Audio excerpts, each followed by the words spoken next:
You got to remember when you're brand new, no one knows you. So you've got to break that barrier and, you release music, but then there'll be 10,000 other people also releasing music. Spotify, I think is it 40,000 tracks added daily, something ridiculous. So yeah, you got to compete with that. They say music sells, but it only sells if people know about it.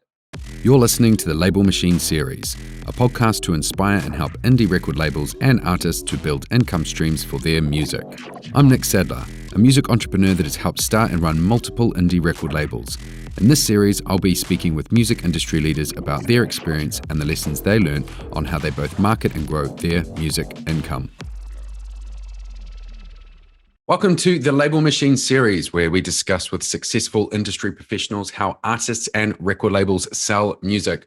My name is Nick Sadler, and today's guest is Pete Callaghan.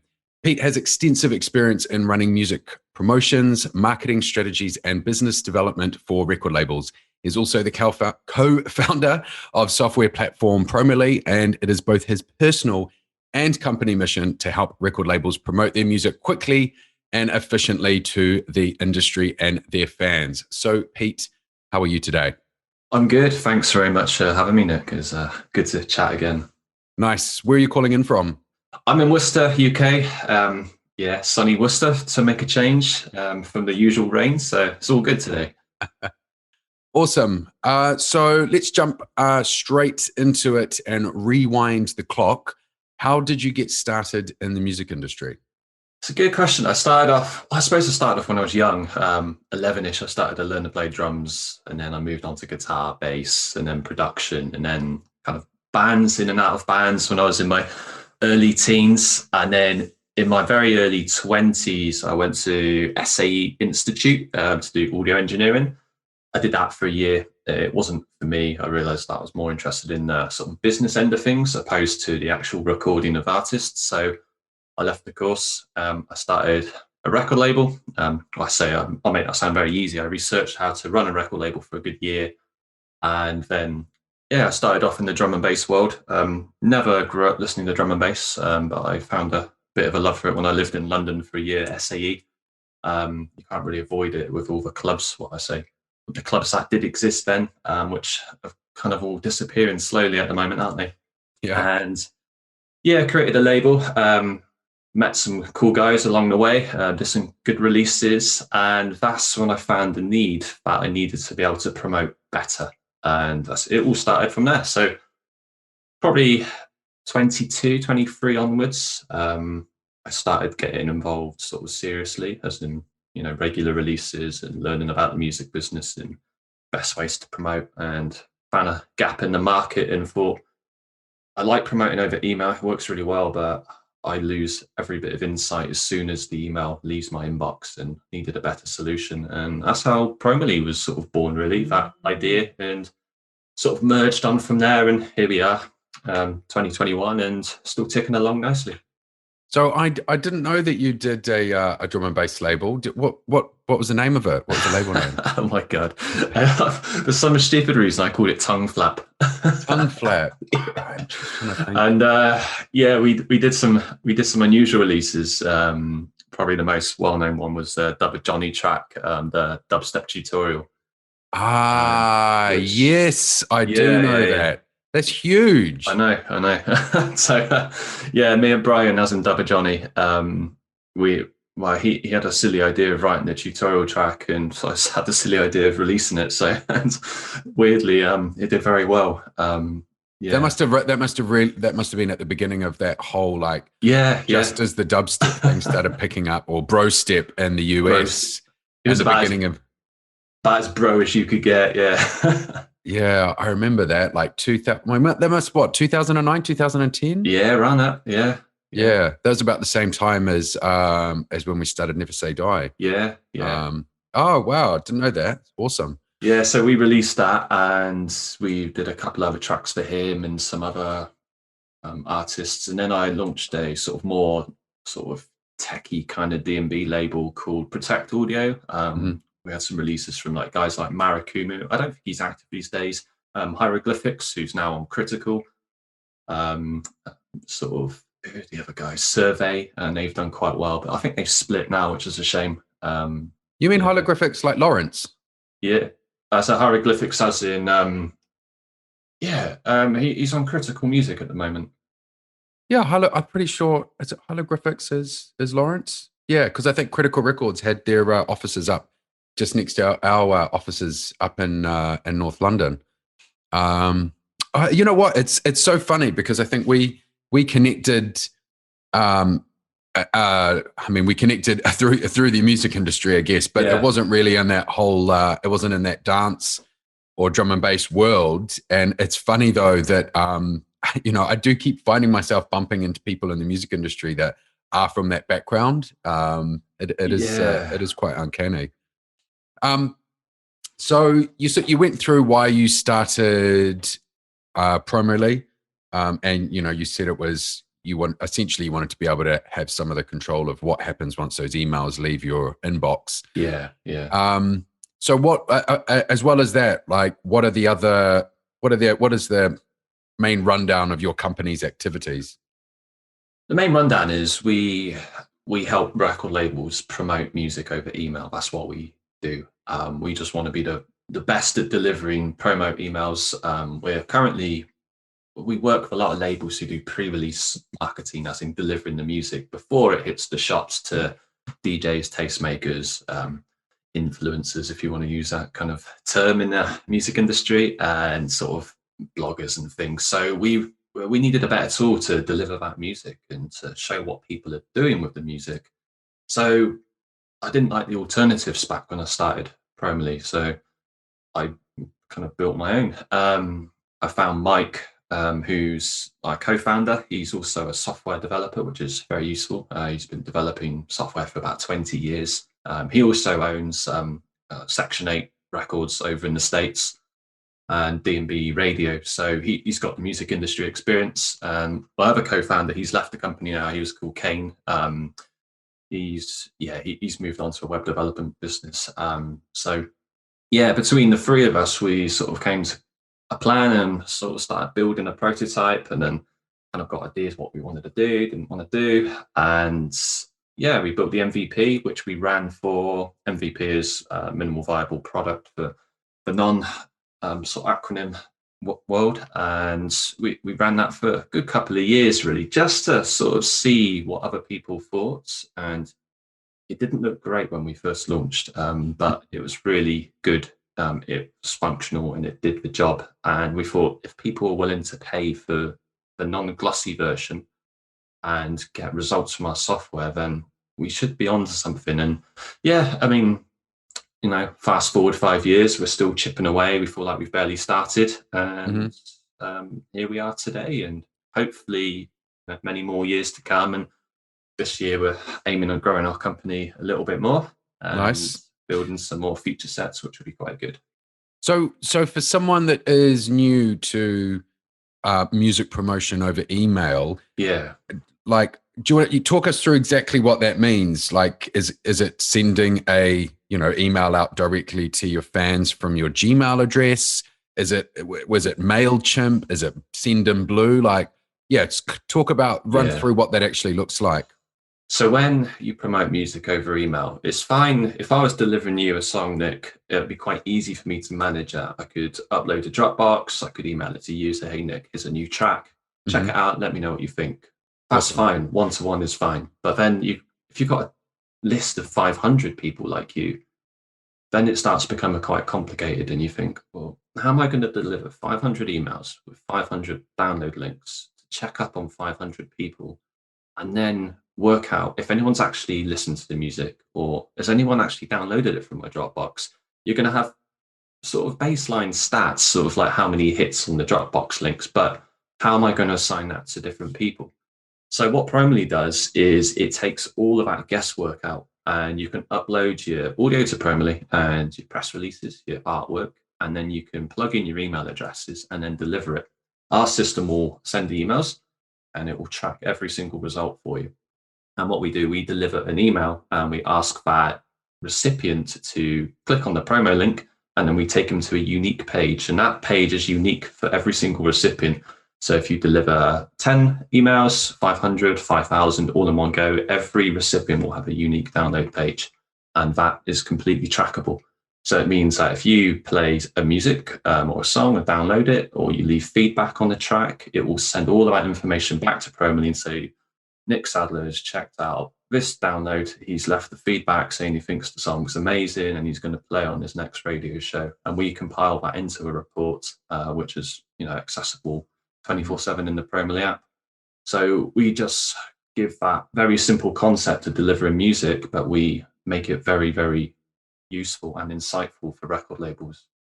So specifically, you're looking at promoting to other people in the music industry, not necessarily to your fans of the label that are listening to it on Spotify.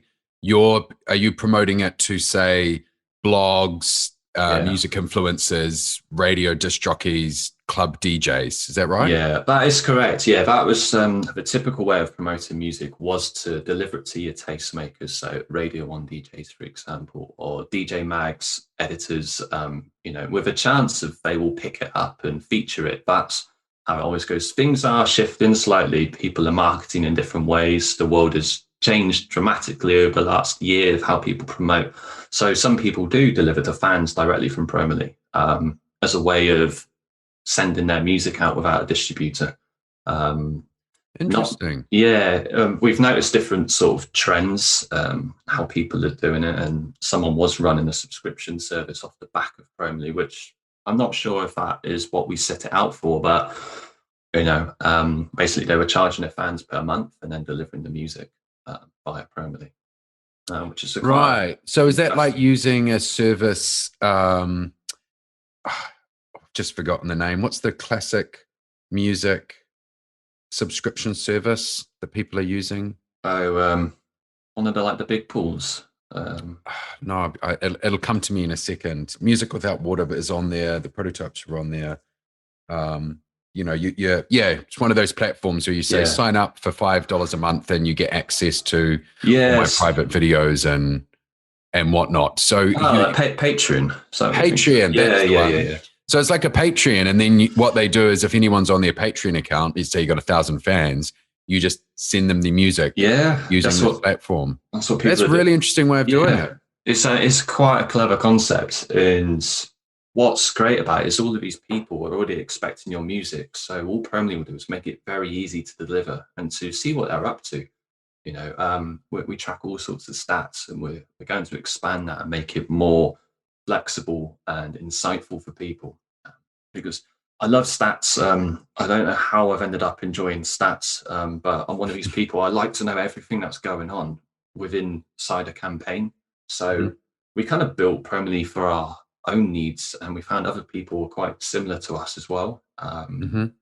So it's sort of just kind of grown from there, really. And we're still on the pre-release sort of marketing angle. That's what we do. We are slowly moving to a marketing suite as a whole. It takes time to develop. So I understand how this is used for sending out music to DJs specifically. And I do know, in the industry, DJs like to get stuff early before a release date to promote it. They're more likely to support it. But outside, say, the electronic or dance world of DJs, how would you see, or do you see other genres like hip hop or trap using this, or bands using it, indie bands? Can they use this platform? And if they do, how would they go about it? They can use it, and you tend to find it doesn't matter what type of record label it is. They all do things similar ways. The electronic industry, we deliver to DJs predominantly. That's what our market runs off, isn't it? Where the rock industry, they'll deliver to like sort of Kerrang magazine, for example. We're still sending to similar types of people, just recipients who run big blogs and Spotify playlists and things like that. So providing you've got a tastemaker, I say tastemaker as a whole, as in someone who has an influence over music. So be it a magazine, DJ, journalist, someone who can make a positive influence and show other people your music you're sending them. So providing you have their email address, you can deliver it and get great results. We just take the guesswork out of, say, sending a BCC email over Gmail. Gotcha. So let's say I'm like, great, just started a label, but I don't know anyone in the industry. I think this is a great service, and I do want to reach out to radio jockeys and Kerrang magazine, Yeah. the editors there. I don't have the email address, so what's the jump? How do I bridge that gap? Yeah, this is the jump where most people try and kind of get it wrong. The best way to do it is slowly, and to start researching people who you want to be on your sort of contact list. Once you've got an idea, then you can start figuring out how you're going to contact them. So, I recommend people to make a list of 100 influential people. So, I don't know, if you're a commercial record label, maybe sending to Nick Grimshaw's and Radio One's producers' email address to try and get your music charted at Radio One, for example. So you'd think, well, I need to find the producer email, and I need to find out who's the show manager. I mean, do I go through him, or do I go through the producer? Do I go through Nick himself? So you have to do all of this research. It takes ages, and that's why publicists charge a lot of money, because they've done this hard work and they've got direct access to the right people. But anyone can start a list. The important part is the relationship. That's the most difficult part, which people get wrong. They think, I've got an email address, I'll just send it to them. And of course, the person receiving it is like, who are you? And just either delete it or ignore it. And that's the reality. And that's why so many musicians don't get noticed. So when you build your email list, jot out 100 people you want to deliver it to. Don't go too crazy, as in like, I want to deliver it to Billboard Top 100 chart, because the chances of you getting on Billboard are slim unless you've got a sort of well-known reputation or a big audience driving your music every single week. So start off with the smaller tastemakers, like who are similar size to you in your sort of industry and scene. For example, if you're a drum and bass DJ just starting out, you think, who are other record labels starting out with good DJs who are playing regularly online, who are making playlists, and can I contact them and get them behind it? And what you tend to find is that you build some great relationships with other labels, some other DJs, and then you give them your music and they give you their music, and then you play their music and they play yours, and you grow together. So there's loads of interesting ways to build mailing lists. It's no different if you're marketing the next book or marketing the next cool guitar. You've got to find people who are interested in talking about that. So, and is that literally just, writing a friendly email to them, introducing yourself and saying why you want to connect with them? Yeah, Twitter's really good. You can tweet them. You don't even have to find their email address. You can tweet them, say, hey, I'd love to send you my new song. Can we chat through DM? And some people have this turned off, don't they? So as soon as they follow you, can send them a message. Just say, like, I think you're a really good DJ. I've listened to some of your shows. Your podcast is good. Make it personal about them. Don't just say, here, mate, I've got some music. Because they're just going to say, well, who's this cheese, messaging me? If you say, like, hey, Nick, I know you run the label machine. I think my audience would really appreciate your content, and hopefully we could share some mutual connection. Do you think I could send you my music to feature on your next show, for example? And you'll probably think, well, okay, he knows who I am. He's done some research. He's made it about me rather than about him. Then I'm more likely to accept that invitation and build that relationship. I'll give them some time. I'll go, you know what? I'll give you a reply because I can see you've put some effort in. Yeah, that's it. And so they've done the hard bit. You've replied, and then all you have to do is build on that. And it's no different to any other form of marketing. Just DJs get it wrong because they're after a quick success, and it doesn't happen. And And could you use this likewise for reaching out to Spotify playlist curators or YouTube curators as well? Yeah, anyone. They're all within the same interest. They're music lovers, so they want to. Unless people send them music, they wouldn't have a business. If record labels weren't releasing music over email, I wouldn't have a business.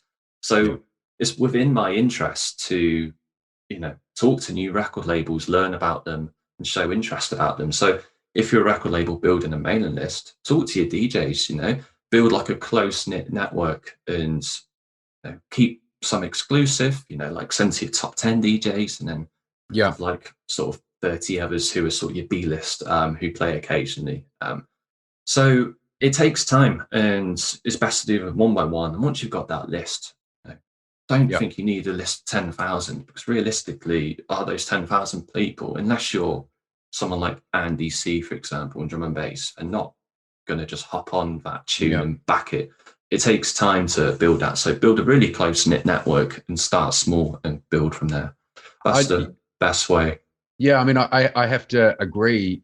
I have to agree with you on that slowly. I mean, even myself here at the Label Machine, I have a dedicated once a week. I have a dedicated hour. It's just called networking, and I've got a list on Airtable, which is like an online spreadsheet database. And every time I see someone that I'd like to connect to, I put them on the database, and then that I think it's Thursday mornings at 10 o'clock at the moment. I get up and I just go on the database and I just slowly work through it for an hour, emailing out, finding out a bit about them, doing exactly what you said, making it about them, and build up that relationship, and it's doing it consistently every week. You look back in 6 months and suddenly you've connected with 30, 40 people. And it's funny how few people you need to connect to actually really get the ball rolling and connecting with larger audiences. Yeah, and also once you start connecting to these people, like if you don't come across as an ass and be a professional. And professional, and like you've actually got something worthwhile. I mean, spamming doesn't work, full stop. Anyone who spams should just stop and listen to what we're saying, because we've been there and done it, and we met through cold email, didn't we? Exactly. And now we're chatting on a podcast, and we've chatted plenty of times before this as well. So it does work. You just got to be willing to put in the effort.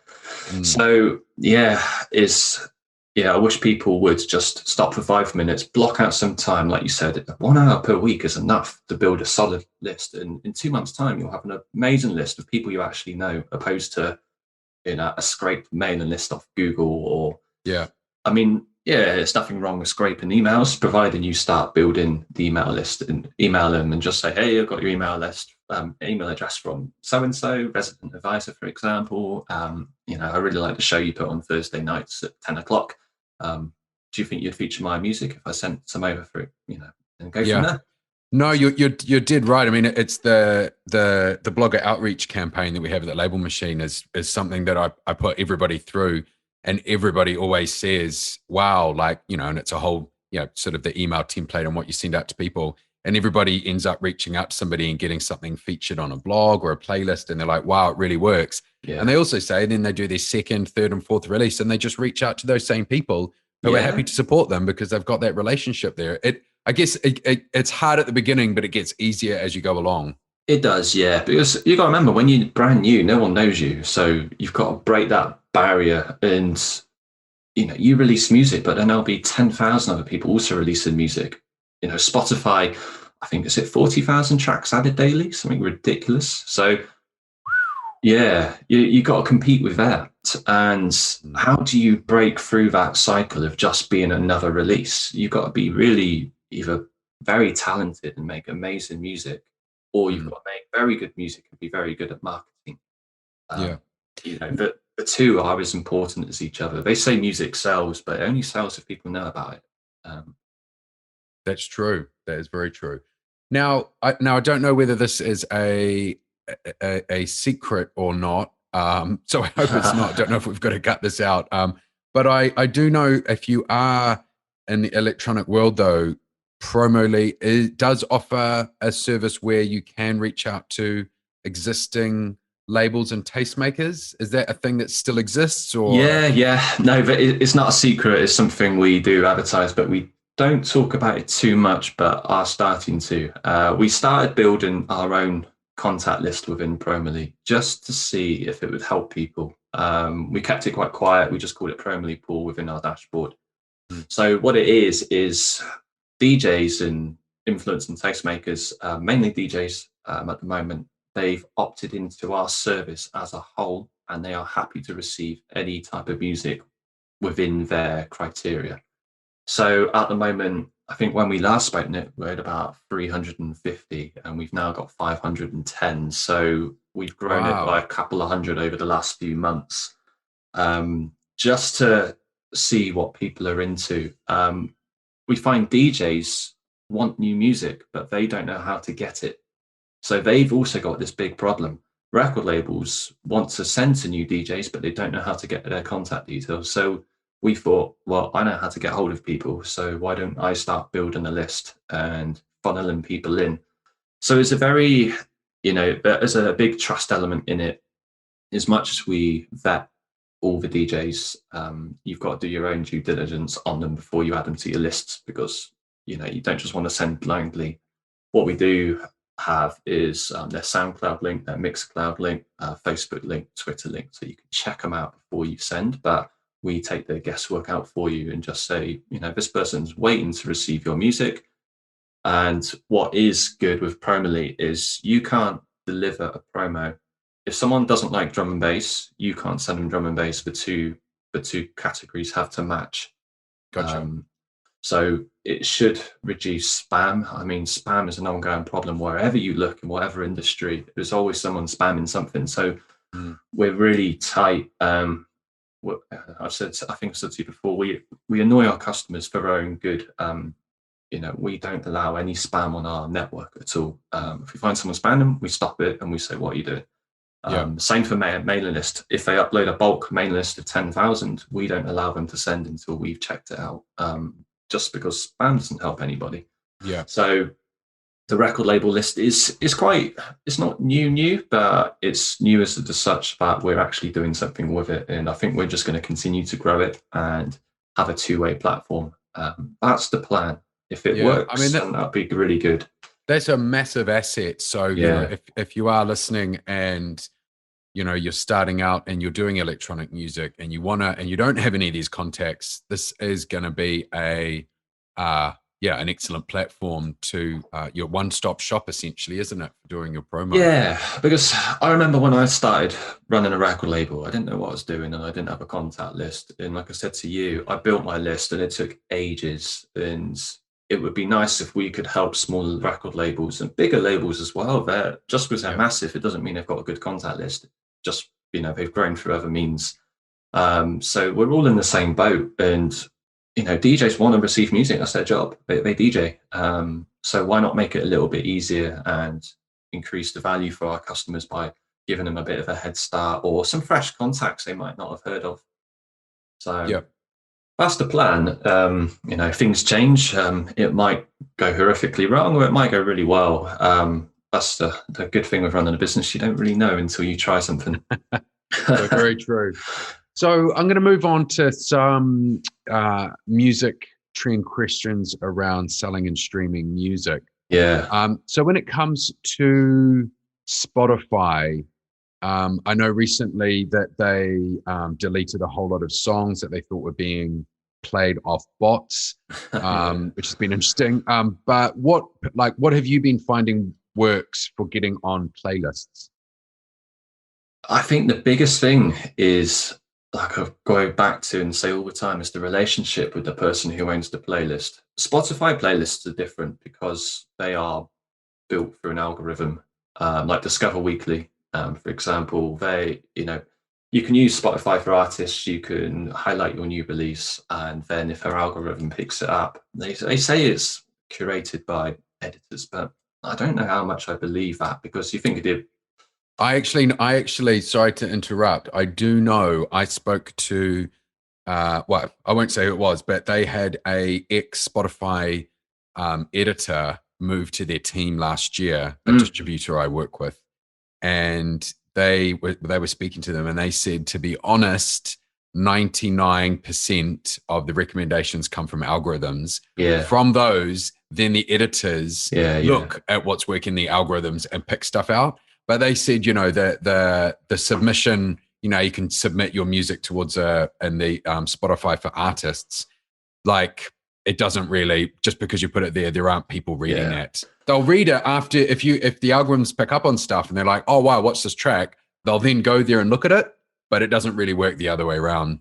Yeah, as I thought, really, algorithms are everything. Like with anything, like for example, getting backlinks to a website. Like if you're already ranking top 10 on Google and loads of people are linking to you, more people are thinking, oh, this is going to be a valuable source. And it's the same with music. So the more it takes ages, the more snowball effect you have on Spotify, the easier it is to get playlisted. But then there's also, you know, people like me and you have private playlists with big followings. They've already done the hard work. They've got that audience who listen. I don't know how legit some of them are, if they are bot ran, or you'll never really know until Spotify sort of crack down on, you know, IP addresses accessing it and rechurning those plays. But yeah, to cut a long story short, get in contact with the people running the lists. There's various websites that do allow you to submit. It's something that we haven't really looked into. We're just trying to do one thing, which is email marketing without sort of diluting our product. We have thought about, can we build some form of playlist tool? We did actually build a scraper to curate all of these Spotify playlisters and scrape their contact details, but we didn't know how ethical that is, so we abandoned that idea. we never launched it.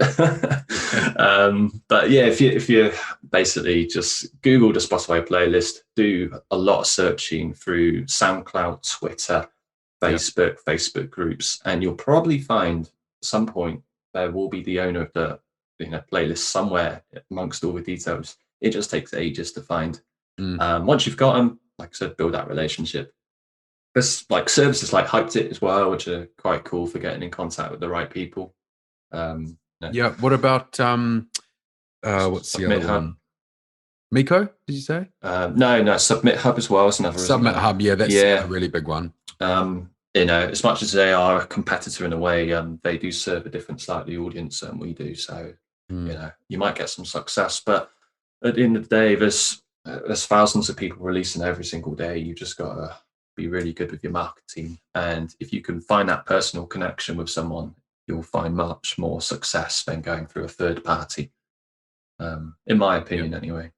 Yeah, gotcha. And well, I guess as well, once you've made that contact, you can say, hey, I'm going to add you to my Promoli list. So expect to get emails from there.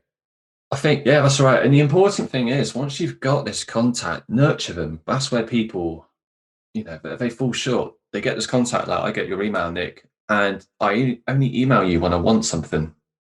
So, which is, in the end, you start thinking, oh God, this guy's only contacting me because he wants me to feature his track. Like, check in, ask him how he is, find something about him, saying, did you have a nice holiday? Did you have a nice Christmas? Whatever season it is. Random little personal emails, it just cuts through that noise a little bit more and makes you look more human instead of just a marketing bot. Yeah. Well, I agree. Don't be afraid to have a relationship. I think that's sometimes where it comes from, is people are trying to just keep it all almost too professional and too about business. And they're afraid of sort of opening up and being like, well, how was your Christmas or something? Like, it's too personal. But I have to agree, you need to get over that and make it personal. A lot of people put themselves in the way. They're scared. And I think that's what it is. They're scared to reach out to someone. And because they think these CEOs are huge monsters and huge corporations. But, just because the company looks big, they're run by people like ourselves. We all start with a small idea. Same with the big playlisters, people with like 100K lists. They're just music fans. And that's how you have to think about it. Yeah, they love music, otherwise they wouldn't have built it. Yeah, they may have monetized it and turned it into a business, but that doesn't mean they're sort of untouchable or unapproachable. Some people aren't nice, but that's unfortunately that's the world, isn't it? There isn't very nice people, but then there's some really cool people as well. And not everyone in the music industry is a snake. Well, it's a numbers game, isn't it? A lot of decent people as well, trying to do the right thing and trying to help people. And just don't be afraid to contact them, check in, or if you see them posting a picture on Twitter about their dog, just make it about them. Just say, how's your dog? Or silly stuff like that. I know it sounds nuts, but it really does work, because it shifts that perspective on someone. I get random emails from people blasting services at me saying, oh, I've got an SEO service, like, check it out. And I'm like, no, I'm not doing that. But then I'll get a random email from someone just saying, oh, hi, Pete, do you have a nice weekend? And I'm like, who's this? But it intrigues me. So I want to reply and say, yeah, it's good. How's yours? And then they come in with their pitch, which, So they've already opened the door. You've already let them in. Yeah. As soon as you get that reply, your hard work is essentially done. You might get a no overall, but it's getting the reply, which is the difficult bit to these tastemakers. But then people are scared by thinking, what happens if they I don't know. It's a weird one. You see it a lot. People are just scared. Yeah, fear of rejection, maybe. They think they're going to be turned down. And in the music industry, you'll be turned down 90% of your time. And, most people will say no to you. And if they didn't say no, they wouldn't be doing their job properly. We can't have everything. But you got to get, it's a numbers game though, isn't it? Eventually you'll find the people that you connect with. And it's a huge numbers game, And you think, the average email open rate is 25%? Mm-hmm. So that's just to get them to open. The average reply rate, 3-4% for the normal human? Of that 25%. About 25%. So you're looking at 0.01% of people responding. Yeah. So unless you're very good, and that's where sort of subject lines come in and getting like the hook, and it's like I said, it's numbers. If you're sending out 10,000 emails per month, you'd probably get a decent sort of response. But then how do you get those 10,000 emails that are qualified for you to email them? Relationships. Yeah, it's a long game. And as soon as people realize that, it sort of cuts out the difficulty, because it's not going to be an easy ride. And all you've got to do, set a time every single day, like you said, and keep chipping away. It's the only way to do it. And as soon as you stop, that's when it goes wrong. You just got to keep going. That's the same for anything. Good advice right there. Now, moving on to blogs. Yes. Are they still relevant? It depends on the blog. There's some really good-looking blogs, but they get no traffic. Whenever I've emailed someone, I always think, what is the return on investment? Like, I've invested £10 into this campaign for me to reach DJs, for example. Mm-hmm. Now, what am I going to make back off this blog I've emailed? Like, you need to check the traffic. That's one thing. You can use tools like Ubersuggest. They're an SEO tool. You need to see how much traffic is going into that website, because a cool blog might feature your new song, but if that cool blog only gets 2 visits per month, was it really worth sending to that blog? No. You've got to think realistically, but if that blog is getting 2 visits last month, 4 visits this month, next month's predicted 6, and you can see at some point that traffic's going to keep increasing and peak, then that might be valuable. Yeah. But if they've been stagnant for a year and it looks like they don't really know what they're doing, then maybe not. So you got to be careful, like with anyone you email. Yeah.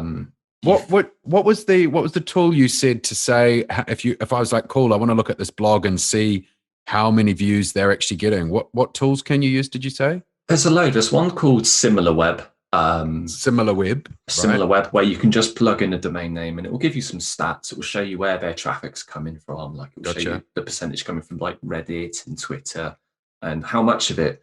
There's Ubersuggest, which is an SEO tool, but it's free to start with, and you can plug in a domain and it will show you the organic traffic. So when you say domain, do you mean you put in the blog's website address? Yeah, website. Sorry, I'm talking technical. No, just so you put that into Ubersuggest and it will give you an idea of how much. Yeah, for example, you could go to Ubersuggest. I think it's ubersuggest.com. Just Google Ubersuggest. It's ran by Neil Patel, and you could put in, say, promo.ly, my website domain, and it will show you how many traffic you see per month coming to my sort of website.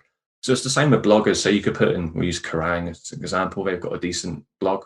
Put in Callaghan.com, and it'll probably show you how many millions of visitors they get per month. So Callaghan would be really valuable. Where a brand new startup blog, they might be valuable one day, but at the moment, they need content and they need that. So maybe you could send your release to them after it comes out, but before it comes out, you want to build momentum and traffic. Everything's a traffic game. Gotcha. Speaking of traffic, really tough. Yeah. Speaking of traffic, paid advertising. So what do you use? What works? Any failures? Any recommendations? Paid is it's a slippery slope if you don't know what you're doing. I'm not an expert, but I kind of have an understanding of when I need to press the stop button. I use something at the moment called Adriel.com. Adriel? Adriel, ADRIEL.com. Yeah. What does that do? They essentially run off the back of Facebook ads, but it's a managed system. So for every £5 you spend, I think they charge £1 something management fee. So Gotcha. instead of paying a promoter, like a Facebook sort of paid promoter, for example, 1,000 a month, because that's how much most of them will charge upwards. So a paid promoter, you mean going to a Yeah, going company or to a specialist who says, I will run your Facebook yeah, ads for yeah, you. Gotcha. yeah, Okay. and they charge a management fee, and normally they sort of segment that management fee depending on the amount of spend on Facebook. So the bigger the budget, the more they'll charge. Gotcha. Adriel will do the same, but they charge you a percentage on the amount of money you're putting in. So you could test out a campaign at £5 per month, no, £5 per day, sorry, not per month. That'd be very cheap. And they will charge you, I think it's all in all, it's about £6, including your ad spend per day. But But they'll, what's the benefit of using these guys to just going on to your own Facebook ads manager and doing it yourself? well, they know what they're doing, which is the difference. So if something's going horrifically wrong, they'll message you and say, I suggest you change this, or you need some new ad copy, or you should limit this audience and you should start a new audience. I've been trying them out and actually they've got me really good results. And I'm not an expert when it comes to ads. I know so much, but then my limit sort of stops. And also ads, it's a scary place because you could use your entire budget in a day if you don't know what you're doing. It's quite easy. Facebook will keep spending; they're not bothered. So, Yeah. same with Twitter ads, same with Google, cost per click. So I think if you can find a managed platform, Adriel are good. I've had good results with them. The only downfall is that they collect the stats. The pixel gets seasoned, so the tracking pixel in Facebook that gets seasoned, but you won't have the campaign stats in your ad account. But for promoting a song, I don't know. It might be worth trying them out. I know you've got various courses about sort of. Have you got one on Facebook ads? Yeah, we've got one that takes you through if you want to specifically, in fact, get people to listen to your music on Spotify. So it's setting up a Spotify pixel, which will register when somebody listens to the track on Spotify. So it'll advertise it to more and more people like that. Yeah. I don't find it too. I think, I guess when I first started out, it was complicated. I guess if you've got a formula to follow, it is a bit easier. But when it does come to just spending hard money, it is a bit scarier, I guess, and people are a little bit more wary. Yeah, you've always got to look as in return on investment again. So for every dollar you spend, for example, every pound you spend, can you make £4 back? You don't want to just plow money in and not make anything back because that's pointless. However, on that point, though, wouldn't you say that from a traditional business selling widgets, yes, because if you don't sell, you need to get a return on selling that widget. However, when it comes to the music industry and any entertainment industry, whether that's, film or music, that you would more look at the spend as being a marketing spend, and you're not necessarily looking at like, I spend £1, so I get £1.50 worth of downloads or listens on Spotify, or do you think it should be that way? Because is the idea you build up your fans and then you get and then they come to see your show, and that's where you make your money. Yeah, possibly. I suppose you've got to look at somewhere down the line. You expect to make that money back. I don't think any company with any brains will just spend 10k and not expect a return. For example, like if, for example, you're spending £100 a month on Facebook ads driving Spotify, you hope by the end of the quarter you have made 4 times that amount back. So if you're spending, say, a quarter, so 4 months, £400 per that whole thing. Can you times that by 4 in your royalty statements? And if you stop those ads, do you notice your royalty statements go down? So that's, I think, how you have to look at it. It might be difficult to track Spotify plays, and I know they pay absolutely peanuts, but perhaps breaking that up and spending some of that money on driving people to your Bandcamp page, driving people to your website where they can, buy merchandise. That's it. Or post-COVID, come to your show. Yeah. One day when they can come to shows. I wouldn't recommend spending money on pushing people towards, say, like Beatport or Juno, Hmm. because Juno and Beatport will ultimately make more money than you. So I know it's not always about money, and the music industry always say, "Oh, it's about the music," but we still need to get paid, and you still need to live. So you got to be sensible. And yeah, it's cool to have amazing release, but you want to make some cash off it. Mm. And as much as people deny it, you know, deep down, we're all in there creating a business to make a nice living and one day be very comfortable. Mm. I'm sure there's others who will completely point blank refuse what I'm saying and say, "Oh no, this capitalist or blah blah blah blah." But yeah, you have to be sensible with ad budget. Can I spend £100 and make 150 back? And then Yeah. if you do, then that's great. You've just made a profit, and that's the same as selling music. If you can build a website which has MP3s, drive people Mm. straight to your catalog, track the conversion, and see how much you have to spend for people to buy. And the good thing is, once it's going back to email again, once they buy from you, you've got their email address. So you don't Mm. have to spend that ad reach to reach them next time. You can email them directly and just say, "I've got a new release coming out. Here, you can buy it straight away from my website."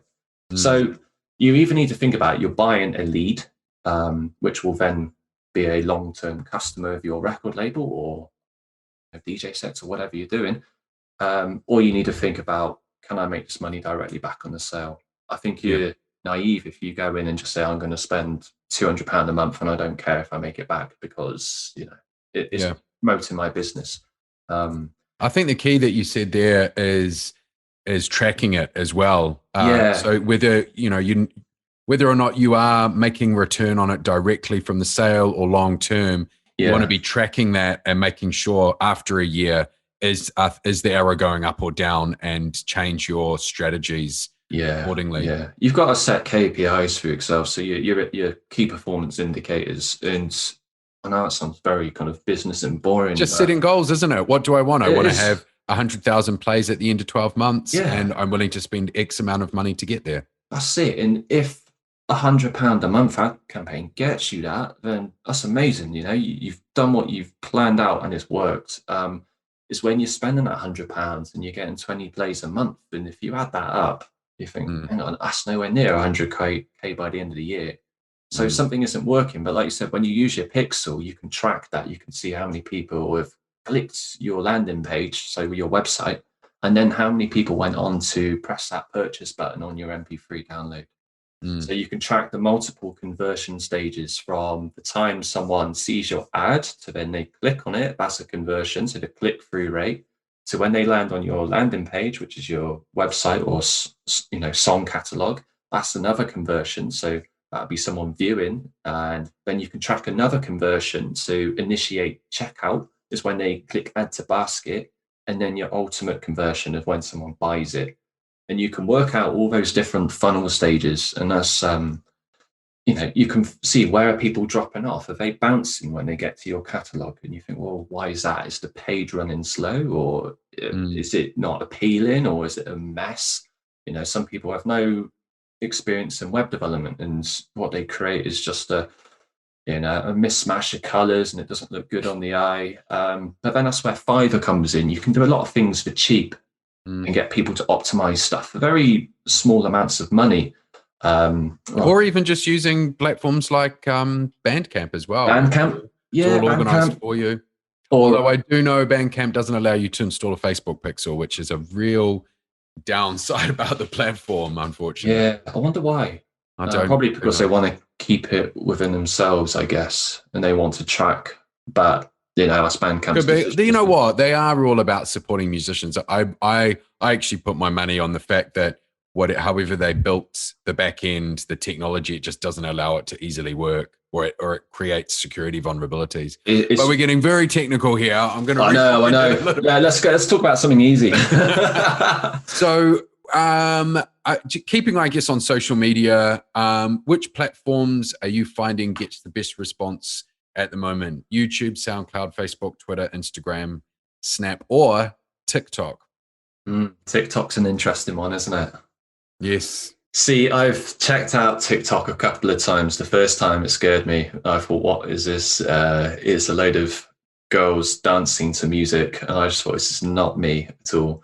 And then I realized they're making songs go viral. And I thought, hang on a minute. Like, we've got pro marketers and publicists charging a lot of money per month for massive campaigns. And then you get a couple of young 15-year-olds dancing to tracks and they've Hundreds of thousands of plays. like ridiculous. You think of what they did to the Weeknd, and I know the Weeknd is really well known as an artist anyway, but that viral campaign was about as viral as you can get, with those girls who just sat in that dance routine, and then millions of other sort of people copied that dance routine along to the Weeknd's track.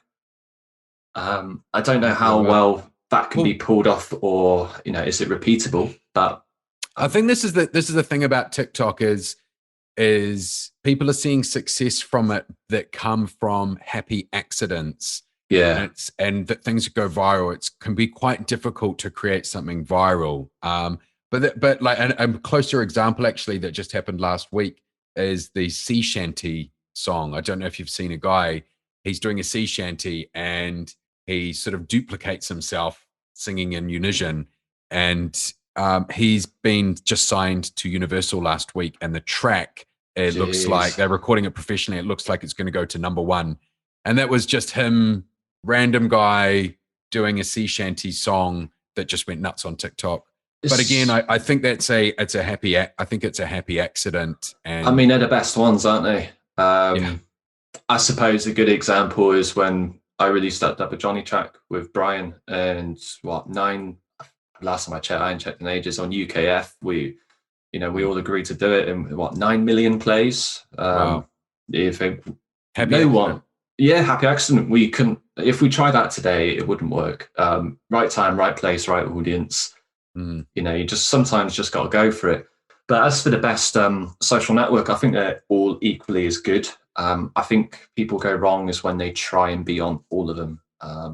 Gotcha. You end up limiting your time by, all you're doing is you think, I've got to go on Twitter to promote my release. Now I've got to go on Facebook, and now Instagram, and now YouTube, and now TikTok, and then I've got to get on the Spotify playlist. So what you end up doing is just diluting your time when you dilute things too much, you don't put enough attention into one thing that will actually drive an audience. So maybe just build up Twitter, or maybe just build up YouTube. Pick one and go for it and see what happens.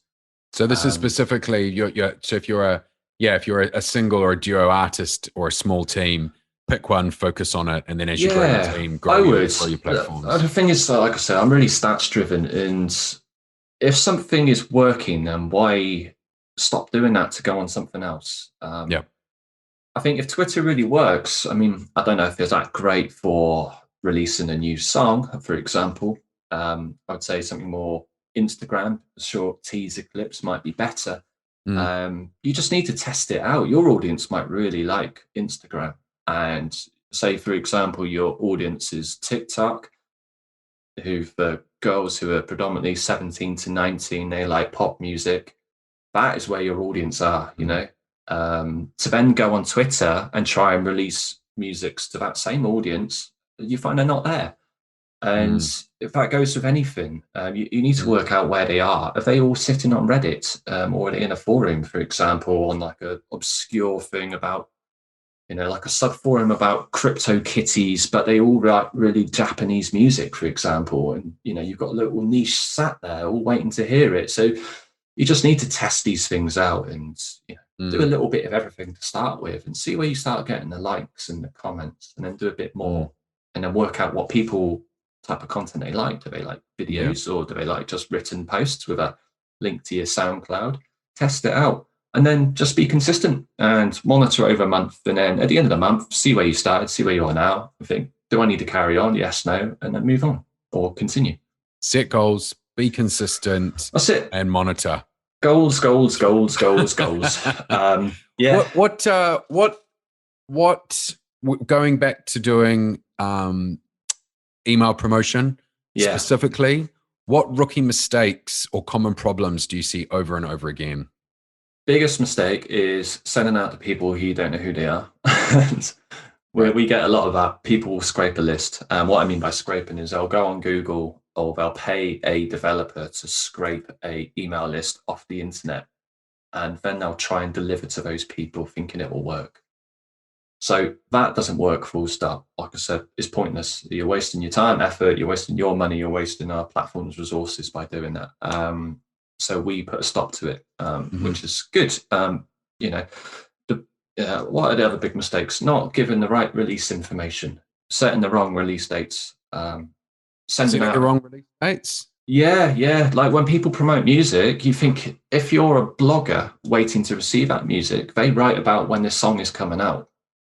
So if you don't send them a release date, or if you send them the wrong release date, so it's coming out in June and they put the release date as September the next year, they're going to put the wrong information in their sort of write-up about you. So, you know, check we do try and make it easy on Promly. We actually got a release date box, so you can plug in the actual release date and we set that in the campaign. So you don't have to mistype it, providing you don't give us the wrong information first, we'll deliver it correctly.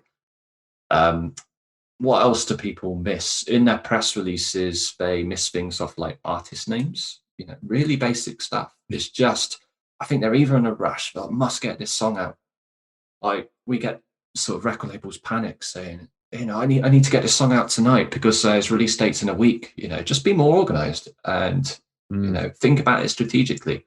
You know, have you got release dates? Basic stuff. Is the artist information available? Are the song names available? Because some people will upload an MP3, for example, and it'll just be a string of numbers. And you just think, like, you got to think this poor DJ on the other end, if he downloads that, he's not going to know who it is. So title your tracks correctly. Title your tracks. We are building a feature where you can rename tracks within Promly, which will be useful. It's been asked several times, but anything in development-wise takes time to build. Plan it, build it, test it, and see if it actually works. So yeah, but you could save yourself some effort by renaming them correctly in the first place. Stay organized. Stay organized. Set a release schedule. Stick to it. Stick with your promotion schedule. Have a checklist. I'm sure you teach us to your guys, Nick. Release checklist. Yeah, like follow it. Like, you know, take your advice because you've been there, done it, launched a big label which is still going now. Are you still part of Neverside Day, or have you moved from it? No. I passed my shares on. Yeah. Years ago, 2005, 2015, 2014. So I mean, like, still going super strong. Oh yeah, they're massive, and you know, release after release. But look at, you know, they're a really good example. They are consistent, aren't they? You know, consistency is key.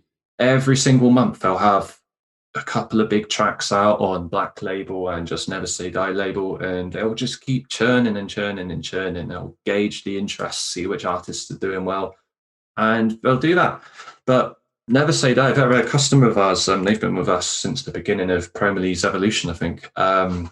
And you know, I'll chatting with TJ and things. Occasionally we'll chat, and you know, they got a close knit network. They don't deliver a lot of promos, and I can't go into details of what they deliver, but they've got a really close knit network, and that's the best way to get results. So that's the word is, even if you're a massive label, it doesn't mean you have to be sending out thousands of promo. You just got to send out to a select few, the right influencers, the ones that will make a difference, and that's it. But yeah, develop those relationships with people that are going to make a difference is key. That's it, and success. Deliver the right information to the right people, and that's you know, if you do that correctly, then you'll be ahead of the game by a mile. So final question: what are you most excited about in the future of music and in the future of marketing? Well, marketing music, I should say. I think I'm excited about technology coming out. The music industry is catching on at long last with cool little apps that will help people. We're a bit behind compared with other sort of businesses, and you know, for example, what do you mean as an example? Like music tech that's coming out. For example, Label Radar. Have you heard of those guys? They help record labels deliver promos to inboxes. not promos, sorry, demos. I was going to say, isn't that what you do? You're promoting your competition. Yeah, promoting them. No, they're cool guys. So are they? Yes, they deliver. People that want to deliver get demos into the inbox. And yeah. So they help record labels sort of receive demos, which is really cool. Before we didn't have any of this. We literally live off bloody Dropbox, didn't we? And all files. What are the other big ones coming out? You've got Vamper over in the States. They've just done a huge funding round. They're trying to be the sort of big social network for the music industry. They sort of, when I chatted to the founder a couple of months back, and you can swipe a bit how I imagine Tinder works. You can swipe left or right on someone's profile, and then you can make a match, and then you connect to them and build a relationship, which is quite cool. Not a personal relationship, but a professional relationship. Was really that Vamper? Vamper, VAMPR. Check it out. And also, what I'm excited about is Co-Sound. Do you know those guys? Co-Sound again. I think I've seen them in my emails. Yeah. I've been chatting with them a lot recently as well, and they are also a social network for the music industry. So there's some really interesting things coming out. I'm excited to see where these companies go. Like I said, I love building relationships with businesses. That's one of my strengths, and I don't really see them as competitors, even our direct competitors. I wish them all the best, and I hope they do well with what they do. So it works really well, and I think if you're that way minded and hop on these trends and help people succeed, then it's win-win for everyone. But yeah, music tech, I think there's going to be more of that. People are riding a bit of the wave, which is good, including ourselves. As for big plans for us, we're planning new features within Promly. We're trying to turn into a music marketing suite, opposed to just delivering promos. So we'll still work off email, but it means that you could also post-release marketing within Promly as well. So if you've got a fan list, you can have 2 separate mailing lists within Promly, and you could deliver promos to your tastemakers and then sort of updates to your fans via email and newsletters. Gotcha.